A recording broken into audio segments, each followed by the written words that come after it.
G'day listeners, welcome to Bar Karate, the sailing podcast. My name's Jordan Spencer and it's that time of the week where we get to hang out with some really cool sailors, but of course I have to share the mic with my two idiot mates. So first off, let's welcome live from Canada, Mr. Brett Perry. Greetings, exalted one.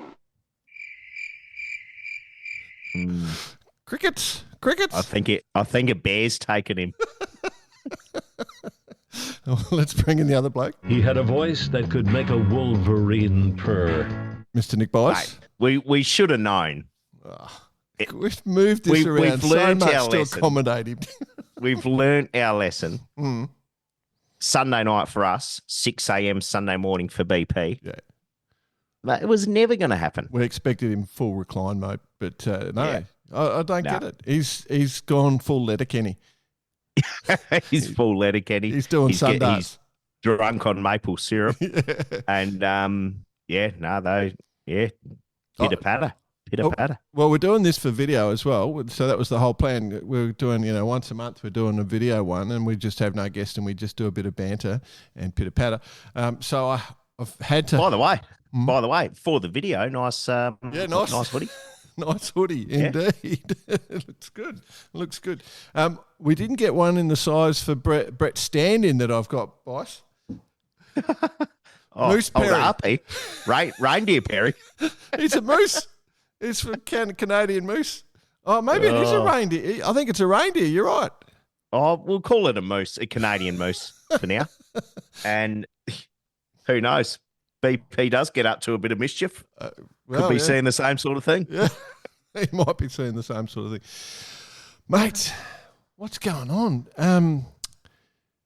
It's the week of the look. I don't know about you, how you feel about it, but for me, it is the most important sailing regatta in the world this week. Like it is big, And I know a lot of people would argue maybe the Cup or maybe something else, but the 505 World Champs are the biggest regatta in sailing.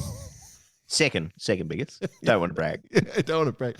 No, it's the Olympics. Obviously, we're focused in on the Olympics, but yes, the 5 Worlds are on, and we'll come back to that later on. But Olympics, we delayed recording just so we could see all medals. We don't have medals for another couple of more days, so we're kind of up to speed. We've got the skiffs in and the windsurfers in. You've been watching? You've been watching? Yep, been watching a bit. But going back to, like you say, the biggest regatta, probably the most accessible in the sense that it's, on we're able to watch some sort of streaming or there's always access to it. Unlike, they never streamed live the Rainbow Nationals back in the day. But look, the fact anyone can watch it, whether they do or not, I'd be interested to see the stats, as a matter of fact. Yeah. I did look up because there's always banter about commentary and blah, blah, blah and stuff, and we'll come to that as well. But I did look up to see all the names of the commentators because I could sense there's a bit of tension between a couple. And when you look at like our local broadcaster, which is a station called Channel 9 for non-Australians, it's got listed all the commentators for all the sports. Doesn't list sailing. No, it doesn't list anything. So, like swimming, we had about 2 pages of details about the swimming commentators. Yeah. And then, there was about... Diving. Yeah. Let's not forget Mark Tubby Taylor, ex-Australian cricket captain, just calling it like he's... It's bad. It's a cricket the first time he's been down to the local leisure centre. Quite a bit of backlash in... sporting world in that regard. Well, towards Channel 9. Oh, but none for sailing. No commentators listed at all for sailing. So obviously we can name them, but I don't want to go through that. But I thought it was just interesting. So what that indicates to me is just how important sailing is to that broadcaster. That it doesn't care. So they're just picking up the World Sailing stream. And that, it's great. Look, we're incredibly grateful to be able to watch any of it, and listen in and get some of the tension, like that's the thing that's come across at me, the stress and the tension and how much it means for everyone. I've been watching Oh, late night. So maybe we could sort of dive in a little bit if you want. We'll have a little bit of talk about before we do hook in. Yeah. How many more cycles, quads, is sailing going to be in the Olympics? Well, it's in for 2032. Definitely got to be there for Brisbane. Yeah. But based on what you're just referring to in regards to commentators, in regards to the greater audience watching it, and quite possibly probably the most expensive from an equipment point of view. Well, equestrian probably knocks it off. Yeah, but equestrian, yeah. Sure. But quite a you'd imagine the officials or the actual hosts every time it comes to the line item of sailing and what they have to produce. Yeah. Of course, World Sailing's involved. Yeah. But it'll be interesting to know. Well, hopefully we can keep the dream alive for people that have been inspired by what they've just witnessed. Could you reduce the total cost of sailing by doing dual use elements? So the pole vaulters have to use a sailing mast, or something like that. Ultra high modulus. Just snap it like a twig. Yeah, that mightn't be too good, but no, I look, I don't. But then again, I'm also skeptical that the Olympics has actually got that much life left in it, because the classic example of that was, Brisbane's got the 2032 Olympics, but no one else put their hand up for it. And, before, you remember, used to be a massive deal bidding for Olympics, but now no one put their hand up for it, and there's nothing after 2032 yet. So, and they went quickly on 2032 because someone had their hand up. They announced it like about 2 or 3 years ahead of what they normally would, which is good, because obviously getting shit organised takes a bit of time. Look, sailing. Did you take note of the opening ceremony? Did you watch that? Nah. No, I was working. I was on a plane, actually, I think. Anyway, what was sort of missed? I missed. It was for watching all the sports this week though. For the Olympics to not exist, disaster. Yeah, no, disaster. I love it. I love it. Yeah, love it. It's so good. Yeah, like everyone's engaged. Even after kids' footy today, the boys were out. Wanted to get their BMXs, go to the pump track, because they've been watching the BMX.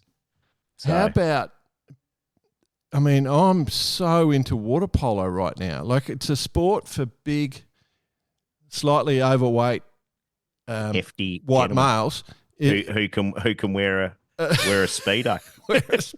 I've been watching the water polo going, this is just great. It's the best thing ever, and the Aussies have been playing great, which has made it easy to watch, because I'd normally be watching the basketball and I just keep wanting to smash the screen watching the basketball.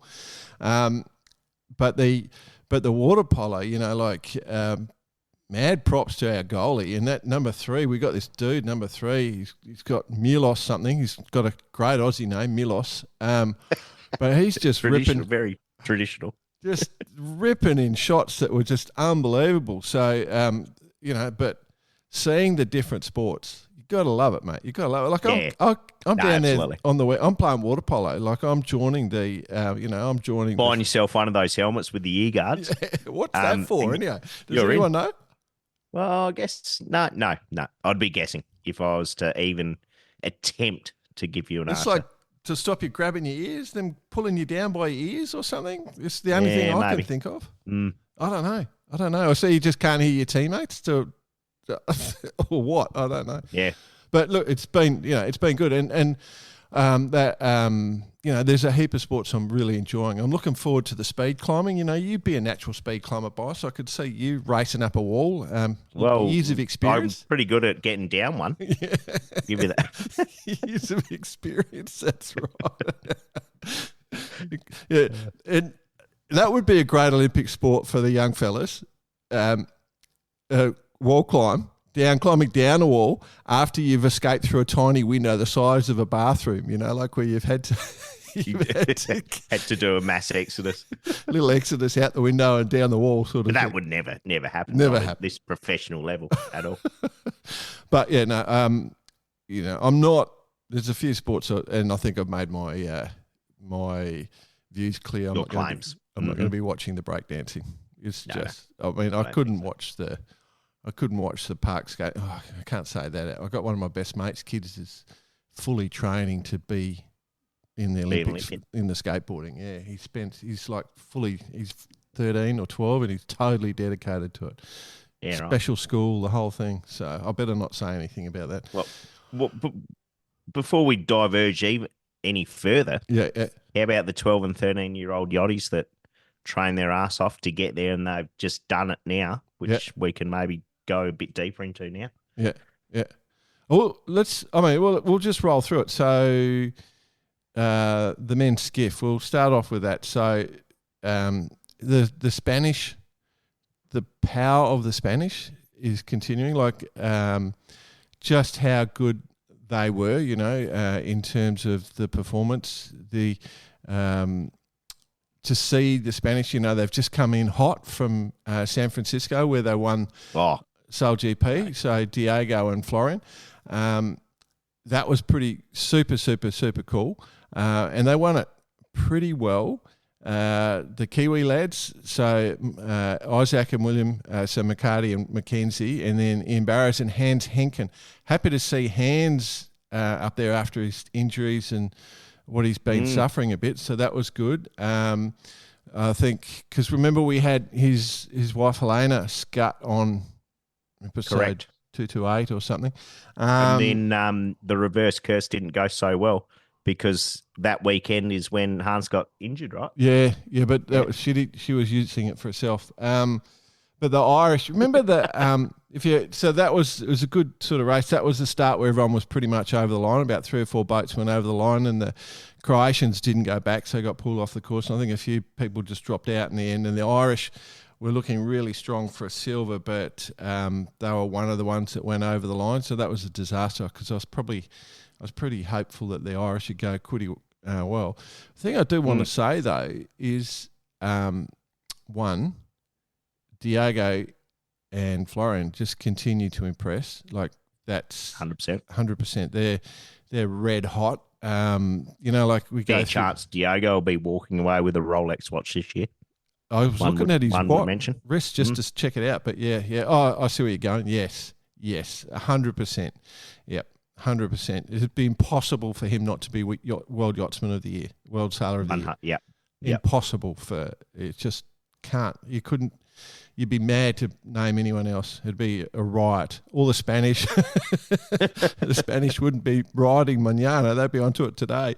The Kiwis, how strong they are in this class. Like the silver. So what's that? Because Pete and Blair, they got a silver, gold, silver, and now another silver for the Kiwis. So they're right there pushing hard in this class. Yep. So that's been good. And I think, from memory, the depth of the class, the 49er specifically, in the Kiwis. Mm-hmm. Like, of course, Isaac and Will were there. They clearly won the trials, but wasn't far behind. From memory, second and third. So no, yeah, it's a great standard of sailing coming out of that little country. They've only just started to get into sailing, New Zealand. I don't know if people even aware that New Zealanders sail. But yeah, no, how good they're doing. And just wanted to highlight that. They've got such a great sailing nation, such a good sailing nation. So it's good to see. The other great sailing nation for me that's really the one that's standing out, and it's not just its colour, but the Dutchies. The Dutchies are just on fire. And so the women's skiff, how is the finish for that? The Dutchies were... they were leading all the way until they just decided, let's go to a different finish line. Did you see that? No. I've heard from varying sources the debacles that were going on for the women's skiff in the finals. Yeah. It was pretty crazy. So they pretty much... they led most of the way. I'm trying to remember. I think it was the I think maybe the Swedes split off and had a bit of a flyer on the first run, which was smart. It looked like a pretty good move when they did it. But anyway, the Dutch ladies led the whole way and then went through the finish line and went straight through the start line. And instead of taking the dog leg to the left to go to the finish line, and they dropped their kite, they're celebrating, and then, we didn't have footage of it. Like the TV sort of coverage didn't focus in on it. And so then the next thing it cuts back and it's over to the finish line, and the Swedish pair going through the line, and they're just screaming and cheering and shouting, and then I think the French start going through the line, and then everyone starts hammering into the line, and the next thing you see the Dutch pair come flying in under Main and Jib, and they cross the line third. Third, yep. So who's in next? It wasn't the French. It was the Swedes, and then the Italians. It was the Italians. The Italians, and then the Dutch. Yeah, and if the Dutch had gone let one more boat through, which they almost did, it was the New Zealand team. The New Zealand team nearly there. That one more boat, it would have been a tie, and then on the countback, it would have been just the Swedes. So just a near disaster. But amazing to watch, like the tension just ripping through. But,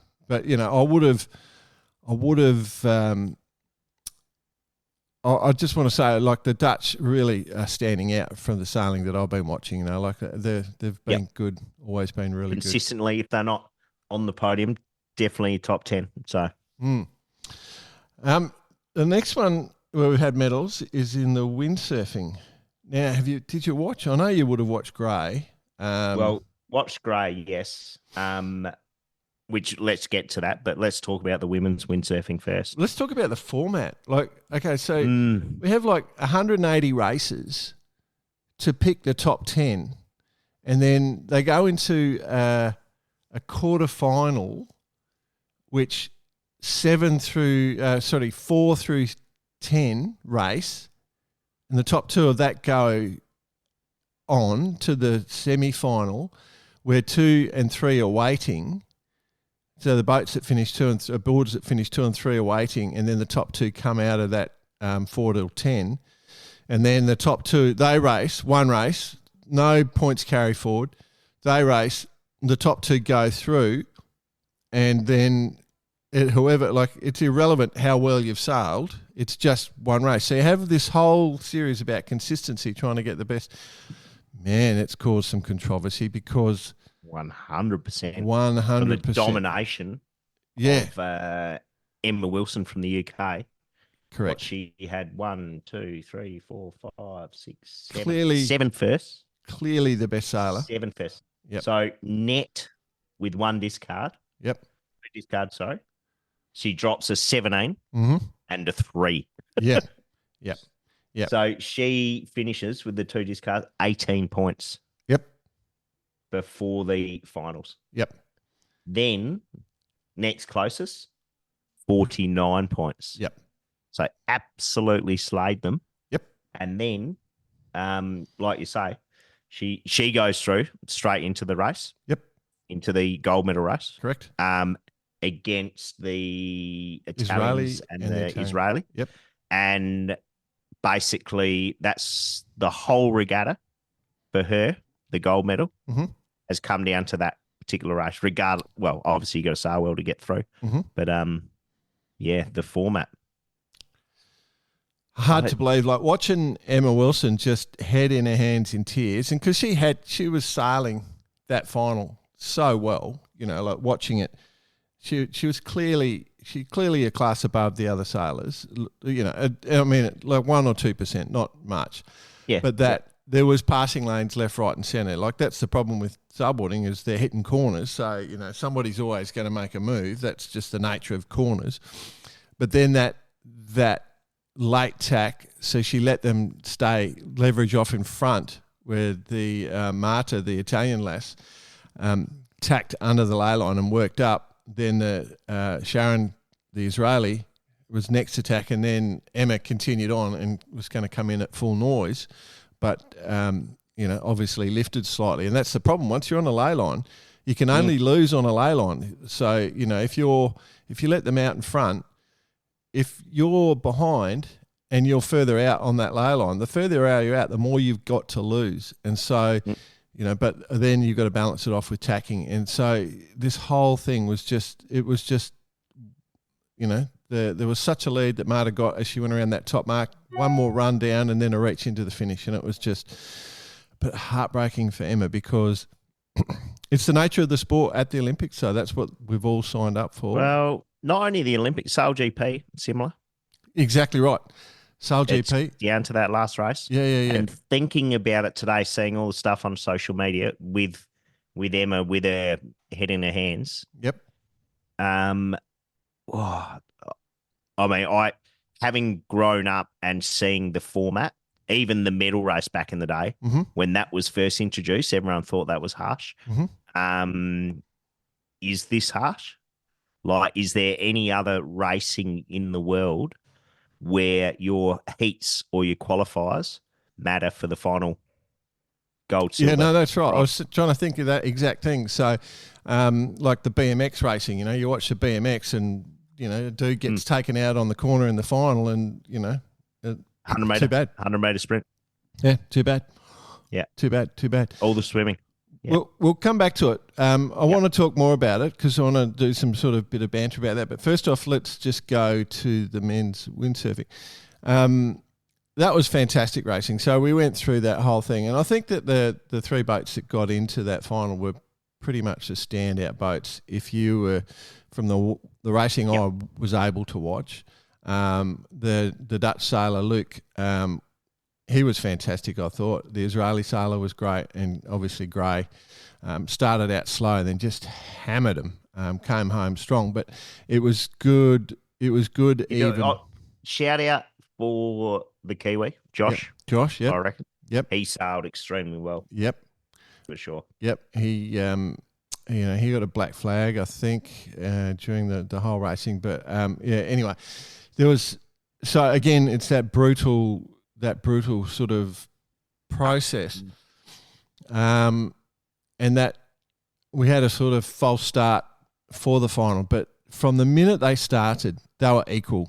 If you're looking at it, I think they come off the line exactly lined up. And then Gray put in a bit of pace, but then he had to squeeze it up. And I think the Israeli came over the top and accelerated past. And then, they all had a shot at the lead. And then I think, remember Luke, the Dutchie went around that bottom mark to go upwind the last time, and Gray, they both went the same way. The Dutchie went first, and Gray tacked back first and got leverage on him.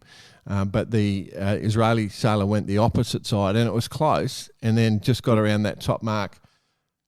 Oh, geez, they got around together again, didn't they? And then, just the Israeli got away slightly. And that was it, it was so close. Like, they all deserve to win.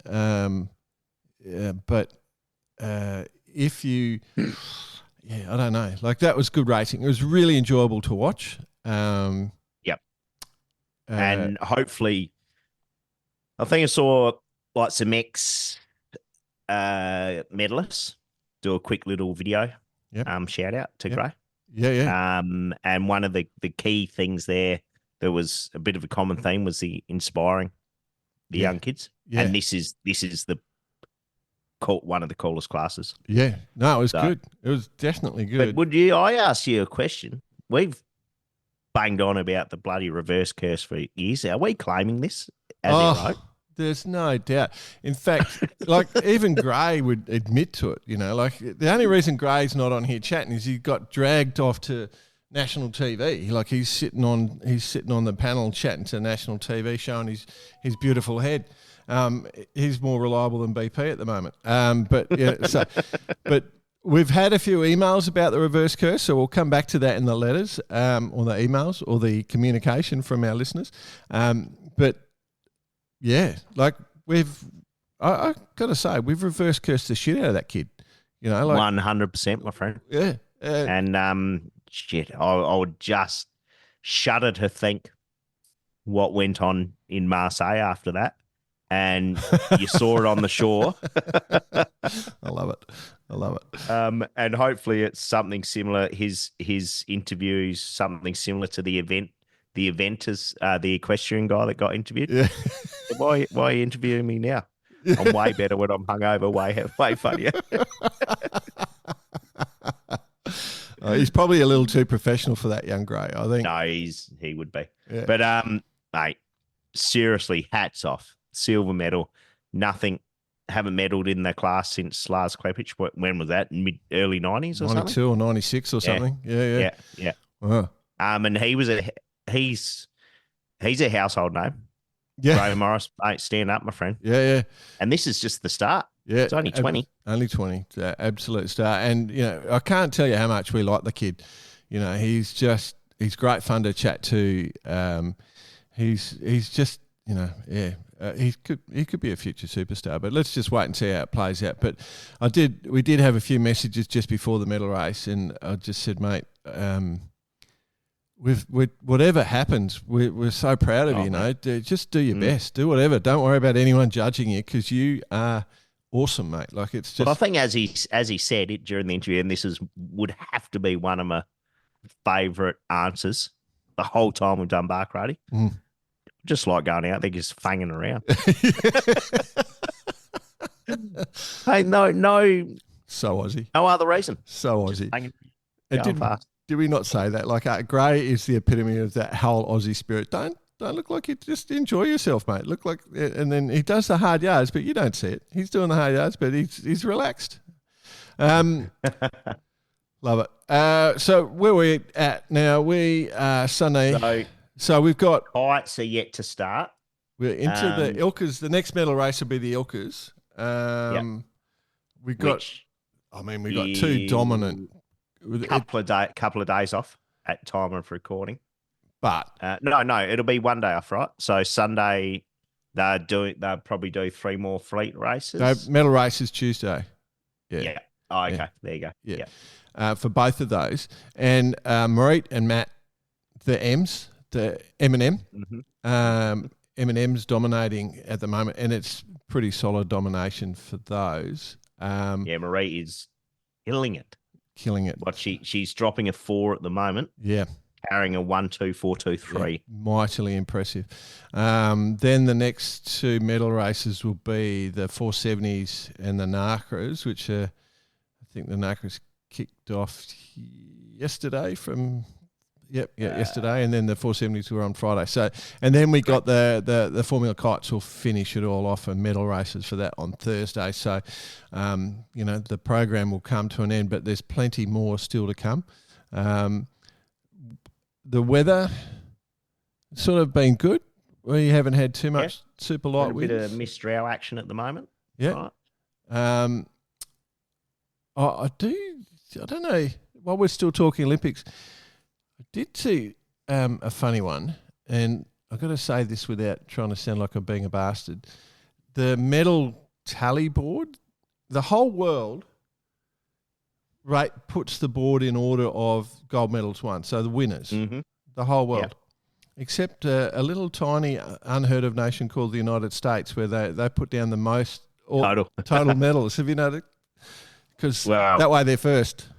Yeah. That was a bit... Well, as we're about to leave, the underwater, well, they're very strong in the swimming, but about to hit the track. Yeah, it's all going to change. Yeah, that's all going to change. I do love the track. I love watching the track stuff. I'm mad. I love the high jump. All right. Okay. The question is, what do we want to change? If we were world sailing, what would we change? Like, would we change boats? Would we change formats? We've got a few emails that I could read out associated with this question. But, do you want to say anything first at all, or do you want me to read some emails? No. I think we could jump to the emails just based on the format thing. Mm-hmm. That I'm literally on the fence, so I don't know the answer. No. No. The actual boats themselves. Okay. No, I haven't thought too deep about it. So the question for me, and everyone's got an argument on the format thing, like it's what they sign up for, like it's what they sign up for. But I'm a traditionalist at heart. Did we get the best sailor winning the gold medal? And I think, with due respect, that didn't occur. Well, I won't name particular events, but that didn't necessarily occur. Like, that's fair. Yeah, and that's personally what I'd like to see. So we got an email from Charles Dennison on this fact, and his email was titled "Stand Up for Emma Wilson." So I figure I know where that's going to go. I know a lot of us have been reluctant to shit on the medal race format. Is it time to speak up? She has put herself out there this morning and is already being labelled as a sore loser by those who don't know sailing. She won the series by 30 points, overlaid a single tack in a 5-minute race on a course everyone else had sampled, and then went from gold to bronze. Is this what sailing is about? I get my kids into it for life skills, the ability to keep swinging multiple times, take risks, drop your F-ups and move on. Play the long game with consistency and then you win, like golf, like life. This new structure is everything I hate about some other sports where 3 minutes of perfection is what wins. She's right to call it out, and it's not Sail GP. The context is totally different, and the class and world sailing needs to stand up for what the sport is and isn't. It's never going to be anything like 100-metre sprints, so stop pretending that's what we want. Would golf allow the final result to be decided on the basis of the top 10, or do a final player for one hole to determine the winner for the sake of viewership? I doubt it. Time to speak up if you agree, lads. I like that post because that no, it's good. Yeah. And it kind of puts it going back. I mean, spoke earlier about the different sports, and it's like the 100-metre sprint or the swim or something. Yeah, covered them all. Way less variables. And like you say, the consistency thing. Yeah, well, the golf still not decided personally, but that's a very well thought out. Yeah. Email. Yeah. Another one from Scott Patton. Sailing is a brand. It has one of the richest histories and cultures in human existence. For some reason, we choose to dilute it. Imagine if archery, for example, chose to use a hunting compound bow in Paris because that's the pinnacle of bows, but in LA they are changing to traditional longbows because they're increasing in popularity. And then in Brisbane, they're going to use slingshots because that's what the kids are into. Ridiculous, right? What about equestrian? In Paris, they're using thoroughbreds because this is the horse for purpose. But gee whiz, miniature ponies are popular, so in LA they're going to use them. And in Brisbane, well, donkey ownership is on the rise. So guess what? Brisbane and equestrian will use donkeys. Do you see my point when it comes to sailing? Sailing needs to concentrate on the sport of sailing, the athletes, their personalities and the culture, not the craft. The craft don't make it interesting, the people do. By all means, change the format, do 3 course races, 2 distance races around some landmarks and be done. Most sports are 2 heats. If you don't qualify for the final, you're out. Thanks for coming, off you go, and support your fellow. I could guarantee that most people outside the sailing could name one sailing athlete at these games. Sure as shit they could name a swimmer. Olympic sailing should be the best of the best sailors. Stay true to our heritage because, as Vegemite 2.0 showed, changing the packaging only loses the respect of both the participant and the future consumer. So he's talking mainly about the craft, I think, is what he's getting to. I'm interested in that discussion, what boats should be at the Olympics. I like the tactical nature of slow boats. I don't like seeing things bang out in the corners and just, you're on the favourite side. I like seeing that sort of tweaking, and I like that sort of, it doesn't cost you anything to have a tack. Just roll in. But then I guess we get lots of pumping and stuff. I like slower tactical boats because I'm a mad sailor, and you can see it all happening, whereas the general punter can't see it at all. So no. Yeah. It's a hard sport, isn't it? Like, how do you govern it well? Everyone's going to have a bit of a whinge. Maybe we could make it a little more complicated, just so the public understands it a little less more. I don't know. Like I think the windsurfing one sort of got to me because they do so many races in the lead up, and then it's winner takes everything sort of thing. And I just like, why go from everything about consistency to then suddenly sudden death. I'll always lean like I'd much rather not see medal races. I just want to see normal sailing regatta. That's what I want. But yeah. Anyway, the good thing though is that Olympics gives us the people that have been given the time to train and sail to perfection. Being able to sail 7 days a week for a few years. That is something not many people get to do, and so you get to see some pretty good sailing. Absolutely. Like the pinnacle. And you'd argue, I mean, apart from probably the America's Cup, that's the only part in our sport where they would spend. No one would spend more time on the water than them. Yeah, than Olympic sailor. Yeah, I like the technical aspect of it too. So I think America's Cup gives me more of that. Like some of these boats aren't highly tunable out on the water. The 470 is probably the most of what's left in the fleet. NACRA is probably pretty tunable, but beyond that, like if you, with due respect, very few laser sailors who've devoted their life to laser sailing could come out and sail on large keel boats in the technical elements, trimming jibs or setting masts, setups up or cutting sails, like that whole structure of how you refine a boat and put that whole boat together. So you don't become all round is what I'm saying. But the technical nature, like if you're sailing a 5.0, then you become the best possible sailor because you get everything. Have I mentioned the rainbow before? By the way, shout out to the Rainbow Facebook group that's out there. And I haven't told you yet, but Bark Radio have purchased some tickets into their raffle. Oh, cool. To win a rainbow. Cool. Oh, I love it. I love it. A classic.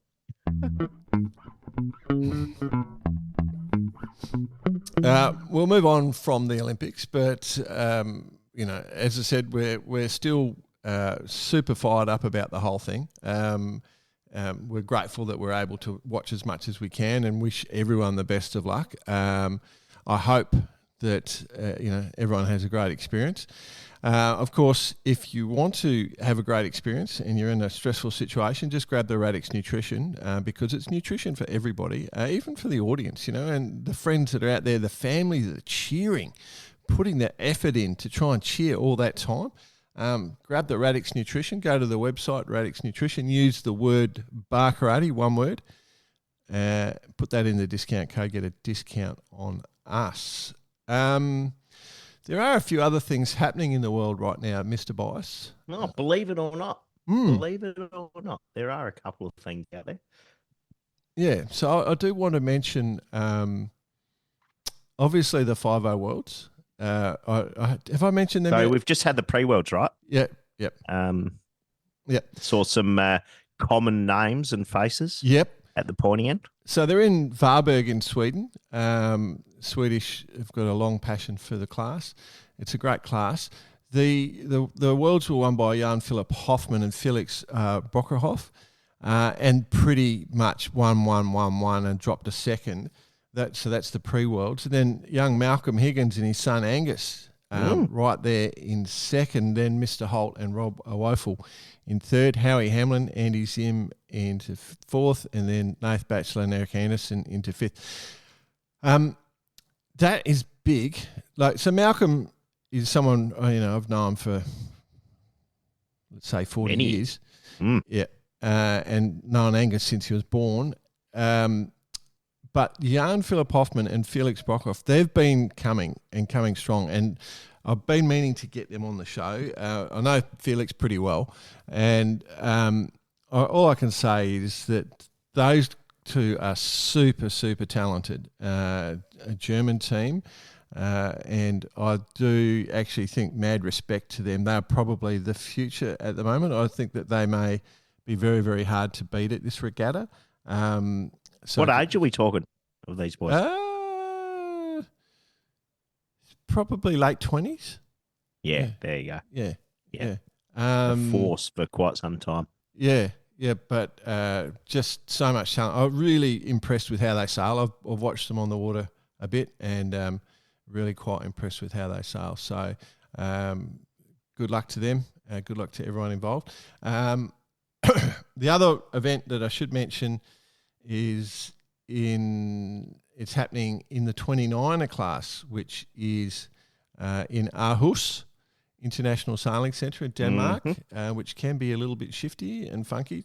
That's underway. A French team are leading that with Pretchenil Lescan and Raphael Kimball leading the way. So that's a female helm and crew leading the world champs in the 29ers. Nice. That is the future. That's how good is that? Aussie team in second, so Christian Spencer and Sebastian Spencer. Yep. No relation that I'm aware of. And then Never leave a forwarding address. never leave a forwarding address. They're the right age, but no. Just left the wrong name. And then a German team, Lara Prokop and Leonardo Prokop. So again, a female helm and male crew. This is fantastic. Is this not good? Boss, are you not impressed? 100%. Yeah. And it's probably, I mean, who was it that a few years ago when we were chatting to James Harada? Yeah. And he mentioned just that whole thing about female, male. It's not even a thing on the race course. And to see the domination going on is awesome. I will say they've only had one race. And they're split into a whole bunch of fleets. But, but the point is it's on. Just wanted to raise people's attention of it and see how it plays out. But, so if you're into the 29ers, future skiff sailors of the world, they're out there. Our friend Denise, who welcomed BP into Canada with the Welcome Exalted one. Well done, Denise. Denise, your champion, has written to us and just let us know that the 24 J105 Ontario Women's Championship is coming to the Royal Canadian Yacht Club August 17th. Just give a heads up to everyone that's interested. So the Women's Champ, August 17th. Good luck to everyone competing in that. Cool. There's plenty more coming up, but we could probably... I mean, what are we? Beginning of August now? Yep.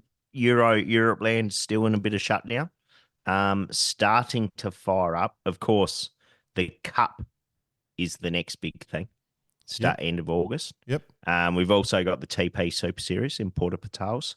And then, of course, the month of September is chock-a-block with Cup, the Youth America's Cup, the Women's America's Cup, Maxi Worlds, Super Yacht, a whole bunch of different things going on. So it's Euroland's opening up again, ready to roll. It's going to be great, isn't it? So we've got plenty going on. It's that time of the month where we normally would name the listener of the month for thanks to Vycobi, the $200 voucher. Given that BP's here, we probably can't judge it, so we might just delay a week because we delayed last week one a week. But based on our very strict criteria of how the winner is chosen. Yeah, very strict. A vote between three. But yeah, so Jack Lloyd Listener of the Week. We've had mentioned a couple of their emails before, but then there was one from Charles Jennison just talking about the commentary. I feel guilty bringing this up. I don't like to criticise any commentary. It's hard to be as good as I am in commentary. I was waiting for you to put the boot in, boss. You must struggle. Mate, you've still got the best commentary line I've ever heard. Yeah, I knew you were going to say that. I can't remember. Here's a Finn sailing a Finn going to the finish. Yeah. Stuff like that. You don't even. It's gifts. You can't even make that shit up. I know. It's just natural. Charles Dennison, right? Could you guys do some Roy and HD style commentating to go over the top of the live stream? Surely, lads. ? Love to. There's a little bit of technology involved that we haven't had that conversation with someone about, but it probably is for the future. But there's only what we're seeing in the Olympics there's some good commentary going on. Correct. And no better than the American stuff with Snoop Dogg and Kevin Hart commentating on the equestrian. Yeah, no. That won't be happening. Yeah. No, that's good. Yeah, no, look, the comment, I get on with all the commentators, so I don't want to be, I don't want to put the boot into anyone because I think, it's a hard job and they're doing great. We got an email from Brett Chivers, who is, he must have been listening to the show forever. He's a good man. He does plenty, and he does some funky stuff, which when we ever get to sit down with him for a beer and front on with him, we will have a damn good time. I'm certain of that. In fact, his email it actually says, "Gentlemen, I've been listening faithfully since episode 1 and request you start sharing the reverse curse with other nations. Fiji needs some love in their ilka at the Olympics. After following the men's IQ foil, it's apparent you have perfected the reverse curse, and I officially protest your bias towards the Aussie team. I wish I had the opportunity to be on your podcast when I was competing with the Olympic circuit in the late 90s. Please keep up the great work with the podcast." Former cool guy sailor. Brady boy, I hear you. We do share it around. We've definitely shared it around. Yep. We honestly made a conscious decision ahead of the Olympics to not interview non-Australians. Well, we were getting a bit of pressure from the AOC, the Australian Olympic Commission. We did. To only share it within our nation. Yeah, otherwise, our passports would have been revoked. There is no truth to the rumour that we each received $1 million. There's no truth. No. Yeah. Yeah. No. First job with the mill, straight back to the podcast. Yeah, that's it. The reverse curse is going strong. Another one was Andre Bonezzi. I got a little note. I can't find it, Andre. For those who don't, in what form of message did that come through? I don't remember, but it was a photo attached with it. But for those who don't know Andre, he's how can I describe him? 7 or 8-time world champion in the contender class. Absolute legend. He seems to live in Australia these days in Italian, but he sent some photos from the Luna Rossa Prada Pirelli team where the Baccarati was in full go on board, which was nice of him to share that with us. He seems to be very much a man about data. So there's all sorts of data I see he watches, but yeah, he sent that through to us. So very grateful. Yep. So we've got some good listeners this week. Very happy with that. Yeah. Ole, ole, ole, ole. Feeling hot, hot, hot. It's hot time with Bice. Feeling hot, hot, hot. I caught up with Harrison the other day. We had a quick lunch, just in the neighbourhood. So yeah, the hot time with Bice guy. Time to get Harry back, just to do it live. So sick. We need to take him on live with us. Yeah. First thing worth mentioning, Jordan Spencer. Yes. Cows Week. Oh, yes. Like the annual pilgrimage of all the sailors. I love it. They start heading south in the great land of the United Kingdom. Yep. Down to a little old place called Cowes, which has plenty of history. Oh. And I tell you what, they were probably trying to repeat some of that history in that small island over the last week. Yes. But one of the better things, of course, is the racing. So keeping in mind, every second year there's a Fastnet. Yep. Next year is going to be the Admiral's Cup. Yes. So, which takes in Cows Week. Yes. This year, she's just stock standard, normal yatcheting around, perfect conditions, beautiful English summer. That may or may not be true. It was for a while there. But we mentioned it when we spoke about it last year, just the sheer amount of classes. Like, I'm not going to rattle off who won everything. No, we can't. It's just like you couldn't even rattle off all the classes. There's so many to mention. But what I will mention, though, is the youth trophy. Yep. Went to Kai Hockley and Jesse Opakwali. The Libby Finch won the Women's Day trophy. Yep. The Musto Young Skippers Trophy Joshua Walker. And this is basically the overarching winner of the whole of Cows Week for the second time in 3 years. Men behaving badly. Fourth time they've won it 4 times. I love it. Love it. That's 15. amazing. So, yeah. So they've Hot little boat. nailed it. They've gone well. How many classes, boss? How many classes? Oh, it's, yeah. It's 30? Even how 45? many? No, I think it was in the 40s. Yeah. I reckon. It's amazing. But we're talking Etchells, every single J that you can imagine. Yeah, That's ever been designed and built. And there's the Darings, whatever a Daring is. There's the Mermaids. There's 8 IRC IRC 0, classes. 1, 2, 3, 4, 5, 6, 7, 8, whatever. And It's just then all the cruising performance and cruising multis and Yeah. all sorts of stuff going on. So much. Yeah. Yeah. Good luck to everyone love a good Cows Week. participating. Yeah, love a good cow week. Yes. Yeah. Love it. Only problem is it's cold. What else did we have? We've got the Well, we did Sydney to Gold Coast. Sydney to Gold Coast. We've done that, haven't we? Spoke about that last week. Yeah. Then, But also the new one to the agenda, yeah. the Gold Coast and Mackay race. Correctamundo. Which is just a small been run and won. Line honours going to Wild Thing 100. Yeah. Foot, boat, and mast. Warro coming at you. But that is the inaugural Gold Coast and Mackay race. Something was it a little bit close timing wise? Well, do you think? With what? No, to actually be able to do Sydney Gold Coast Mackay. Oh no, they had a couple of days of gap. I think it's just basically it's a way of cruising up the coast, and it was perfect conditions for them. Like just a nice little slide downwind. Downwind the whole way. It's like a dream, absolute dream. How it's normally. That's what the weather's normally like. Yeah, absolutely. So, yeah. But that's kind of that helps get all the boats in Oz. Starts getting them north. Yep. Getting prepared for Hamo, which is kicking off in a few weeks' time. Early and Airlie, of course. Yep. Yes. Yep. Let's not forget Airlie. Yeah. No, Airlie. Yep. I do love Airlie. I love it a lot. Yeah. Cool. Anything else, mate?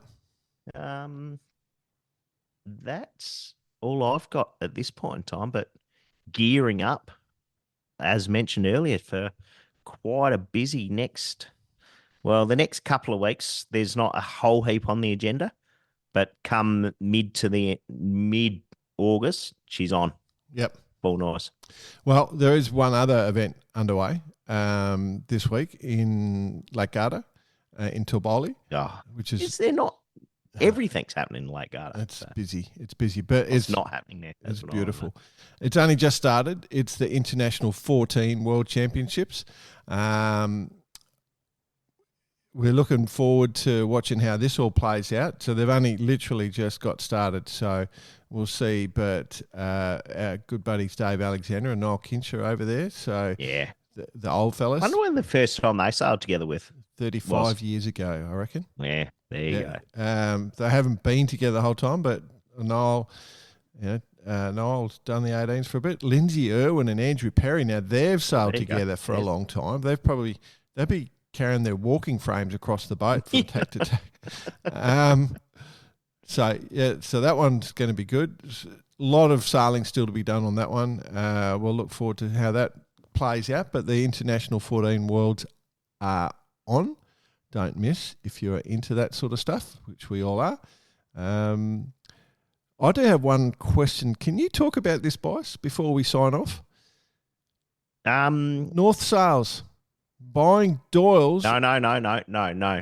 This is North Technology Group. North Technology Group have bought Doyle's and Quantum, who are the owners of North Sails. But they have also acquired recently Doyle Sails and Quantum Sails. Wow! So that's massive. Can you talk about this? And of course, Southern Spars, owned by North Technology Group as well. So pretty close to it. I am actually travelling to NZ this week. I'm sure I'm going to find out a bit more. And without speculating on the details, let me do a bit more digging well, not digging because it's all public knowledge, and I'll be able to speak to it in more detail next week. If you're happy with that. I'm interested. Yeah, we'll take whatever. I'm interested if it means technology sharing across the different sail manufacturers, or, you know, like there's, it's huge. Like, it is a big thing. I feel like we need to talk to a couple of just the local sail makers, you know, rather than just obviously that is a big move. Like, we've got a lot of mates spread across those companies. So I'm interested absolutely how that's going to play out. Who's the next biggest sail maker now? Is that One Sails? Is it who's next on the list? I mean, from a racing point of view, I wouldn't be able to tell you right now. But anyway, like I said, I'll get some more info, and we'll come back. And I'll don't get yourself in trouble though. Don't say anything. No. Oh, no. I was going to tell you, no. All right. No, absolutely. Cool. Cool. Again, guess what? BP still hasn't dialed in. What do we do if, how are we going to play out without the music? We'll have to, can you get his guitar and just pretend? Yeah, I've got the cowbell. Jill, shout out to Jill, BP's mum. I'm sure he's fine. Yeah. He's a big boy. He can look after himself. Oh dear. All right. Well, we'll leave it at that. A great ep. Congratulations, everyone. Let's just enjoy. Still a few more medals to be won. Yeah. Keep close eye on it. Yeah. Love it. I love it. Keep it going. Yep. Everyone in Marseille, love your work. Yes. Keep sailing hard. Yes. I think that's exactly right. And remember, go to Radix Nutrition. Fast, healthy, complete nutrition. Help you through your racing, your build up, your training, everything. Use the code BARKARATE for a discount on us. Have a great week.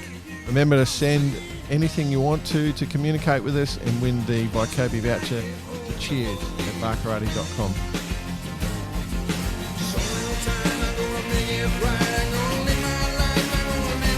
Oh, here he is, BP. Too late, mate. We binned you.